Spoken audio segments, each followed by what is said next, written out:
শিক্ষক নিয়োগ দুর্নীতিতে কালীঘাটের কাকু অর্থাৎ সুজয় কৃষ্ণ ভদ্রের কণ্ঠস্বর মিলে গিয়েছে বলে সম্প্রতি কোর্টকে জানিয়েছিল ইডি।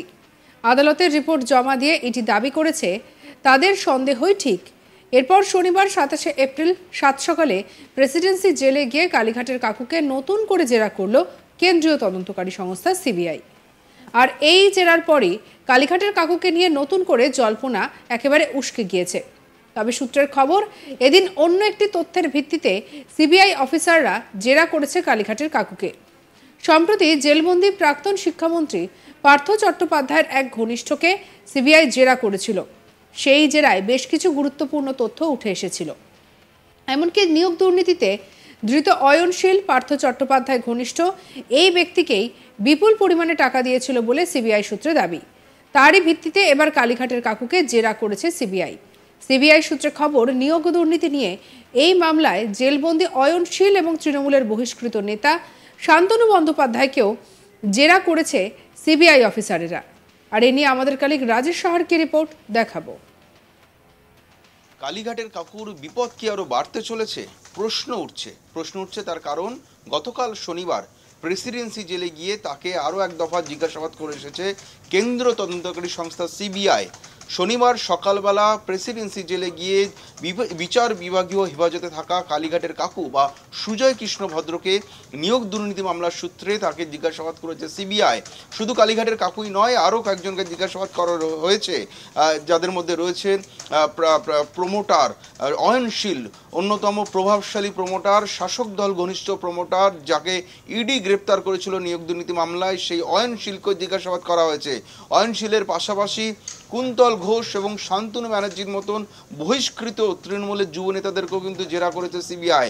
এবং প্রেসিডেন্সি জেলে গিয়ে শনিবার সকালবেলা কালীঘাটের কাকু শান্তনু ব্যানার্জি, অয়নশীল এবং কুন্তল ঘোষকে মুখোমুখি বসিয়ে জিজ্ঞাসা করেছে সিবিআই নিয়োগ দুর্নীতি মামলার সূত্র ধরে। আমরা জানি কালীঘাটের কাকুকে গ্রেপ্তার করেছিল ইডি, এই প্রাথমিক শিক্ষক নিয়োগ দুর্নীতি মামলার সূত্র ধরে তাকে গ্রেপ্তার করা হয়েছিল এবং ইডির হেফাজত খাটার পর কোর্টের নির্দেশে, আদালতের নির্দেশে তিনি এই মুহূর্তে বিচার বিভাগীয় হেফাজতে রয়েছেন। প্রেসিডেন্সি জেলে বন্দী রয়েছেন কালীঘাটের কাকু এবং তাকে জিজ্ঞাসাবাদ করার প্রয়োজনীয়তা যখন দেখা দেয়, সিবিআইয়ের একটি দল আদালতের অনুমতি নিয়ে প্রেসিডেন্সি জেলে গিয়ে সেই সুজয় কৃষ্ণ ভদ্র ওরফে কালীঘাটের কাকুকে গিয়ে জিজ্ঞাসাবাদ করে এলো এবং এই শিক্ষক নিয়োগ দুর্নীতি মামলার সূত্র ধরেই তাকে জিজ্ঞাসাবাদ করা হয়েছে।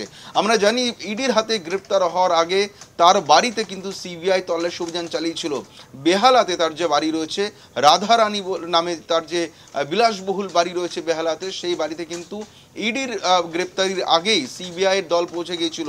যখন গত বছর প্রথমবার কালীঘাটের কাকুর নাম ও পরিচয় প্রকাশ্যে আসে, যখন সংবাদ মাধ্যমে তার ছবি তাকে ইন্টারভিউ দিতে দেখা যায়, তারপরেই কিন্তু সিবিআইয়ের একটি দল আচমকা পৌঁছে গিয়েছিল। এক সপ্তাহের মধ্যে তার বেহালার রাধারানী নামক সেই বিলাসবহুল বাড়িতে সিবিআই পৌঁছে গিয়েছিল এবং তার বাড়ি তল্লাশি করা হয় এবং তাকে নোটিশ দিয়ে ডাকা হয়েছিল।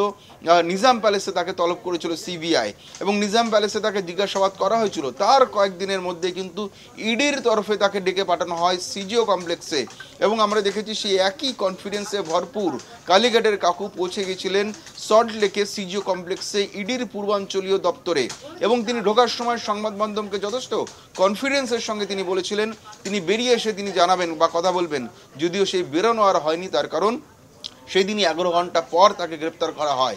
দিনটা ছিল 30শে মে 2023। এই 30শে মে 2023 সিজিও কমপ্লেক্সে 11 ঘন্টা জিজ্ঞাসাবাদের পর রাত্রিবেলা তাকে গ্রেপ্তার করে এনফোর্সমেন্ট ডিরেক্টরেট বা ইডি। প্রাথমিক নিয়োগ দুর্নীতি মামলার সূত্র ধরে তাকে গ্রেপ্তার করা হয় এবং তারপর তিনি ইডি হেফাজত খাটার পর তিনি দীর্ঘ কয়েক মাস ধরে হাসপাতালেই ছিলেন। আমরা জানি একের পর এক অসুস্থতার কারণ দেখি তিনি হাসপাতালে, এসএসকেএম হাসপাতালে তিনি মাসের পর মাস কাটিয়েছেন। জানি বিস্তর প্রশ্ন উঠেছিল, জানি বিস্তর জল গলা হয়েছে এবং বিতর্ক দানা বেঁধেছিল, যেই জল কলকাতা হাইকোর্ট পর্যন্ত গড়িয়েছিল এবং তার জন্য কিন্তু ইডিকে তার কণ্ঠস্বরের নমুনা সংগ্রহ করতেও যথেষ্ট বেগ পেতে হয়েছিল। তার কারণ তিনি চিকিৎসকরা অনুমতি দিচ্ছিলেন যে কালীঘাটের কাকু কণ্ঠস্বরের নমুনা দেওয়ার মতন সুস্থ অবস্থায় রয়েছেন বলে সেই ক্লিয়ারেন্স পাওয়া যাচ্ছিল না চিকিৎসকদের তরফে। ফলে বারবার আদালতে ছুটে যেতে হয়েছে ইডির কর্তাদের। অবশেষে বহু কাঠখড় পোড়ানোর পর ইডির কর্তারা তাকে এসএসকেএম হাসপাতাল থেকে জোকার ইএসআই হাসপাতালে নিয়ে গিয়ে তার কণ্ঠস্বরের নমুনা সংগ্রহ করেন এবং সেই নমুনা পাঠানো হয় পরীক্ষা করার জন্য সেন্ট্রাল ফরেন্সিক ল্যাবরেটরিতে। এবং যেটা ইডি দাবি করছিল যে তাদের হাতে এমন একটি কল রেকর্ড রয়েছে অন্য এক ব্যক্তির সঙ্গে তার কথোপকথনের, সেই কল রেকর্ড ইডির গোয়েন্দাদের হাতে গিয়ে পৌঁছায়। যেই কল রেকর্ড এই নিয়োগ দুর্নীতি মামলার তদন্তে নয়া মোড় নিতে পারে, গুরুত্বপূর্ণ অত্যন্ত তাৎপর্যপূর্ণ মোড় নিতে পারে। এবং সেই কল রেকর্ডে যে দুটি গলা শোনা যাচ্ছে তার মধ্যে একটি গলা যে কালীঘাটের কাকুর, সেই সন্দেহ প্রকাশ করেছিলেন ইডির গোয়েন্দারা। কিন্তু তার যে সেই ওই একই গলা যে সুজয় কৃষ্ণ ভদ্রেরই, তা বৈজ্ঞানিকভাবে প্রমাণ করার জন্য ফরেন্সিক ল্যাবরেটরিতে প্রমাণ করাটা দরকার ছিল। সেই কারণেই তার কণ্ঠস্বরের নমুনা পাঠানো হয়েছিল পরীক্ষা করার জন্য। অবশেষে গত বৃহস্পতিবার সেই কণ্ঠস্বরের নমুনার রিপোর্ট কলকাতা হাইকোর্টে জমা করে ইডি। এবং ইডি প্রকাশ্যে এজলাসে এই বিষয়ে বিশদে কিছু না বললেও মহামান্য বিচারপতি অমৃত সিনহার বেঞ্চে কিন্তু ইডির আইনজীবী জানান যে তারা যে সন্দেহ করছিলেন সেটাই মিলে গিয়েছে, অর্থাৎ ইডির সন্দেহ সত্যি হয়েছে।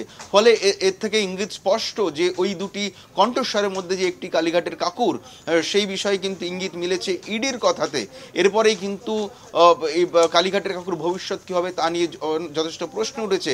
এই নিয়ে যখন জল্পনা চলছে সেই সময় কিন্তু আরও একবার সিবিআই স্ক্যানারে উঠে এলো কালীঘাটের কাকুর নাম। অবশ্যই ইডির আগে থেকে সিবিআইয়ের আতশকাজের তলায় ছিলেন কালীঘাটের কাকু, কিন্তু এই ইডি হেফাজত এবং দীর্ঘদিন হাসপাতাল যাপনের কারণে তাকে জিজ্ঞাসাবাদ করা যায়নি।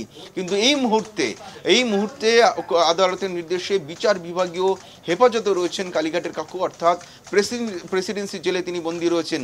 তার সঙ্গে সেই একই জেলে বন্দী রয়েছেন এই নিয়োগ দুর্নীতি মামলায় গ্রেপ্তার হওয়া প্রাক্তন শিক্ষামন্ত্রী পার্থ চট্টোপাধ্যায়, কুন্তল ঘোষ, শান্তনু ব্যানার্জি, অয়নশীল, মানিক ভট্টাচার্যের মতন যাদেরকে গ্রেপ্তার করা হয়েছে প্রত্যেকে কিন্তু এই মুহূর্তে সেই প্রেসিডেন্সি জেলেই রয়েছেন। এবং যেটা সিবিআই দাবি করছে যে ইডির পাশাপাশি তারা যেহেতু সমান্তরালভাবে এই নিয়োগ দুর্নীতি মামলার তদন্ত চালাচ্ছে, তারা কনস্পিরেসির দিকটা যেরকম দেখছেন সেই তদন্ত করতে গিয়ে কিছুদিন আগে পার্থ চট্টোপাধ্যায় ঘনিষ্ঠ এক ব্যক্তিকে জিজ্ঞাসাবাদ করা হয় এবং সেখান থেকে আরও বেশ কিছু সূত্র মেলে। এবং সেই সূত্র ধরে সিবিআইয়ের গোয়েন্দারা মনে করেন যে কালীঘাটের কাকুকে তাদের আরও একবার জেরা করার প্রয়োজন রয়েছে।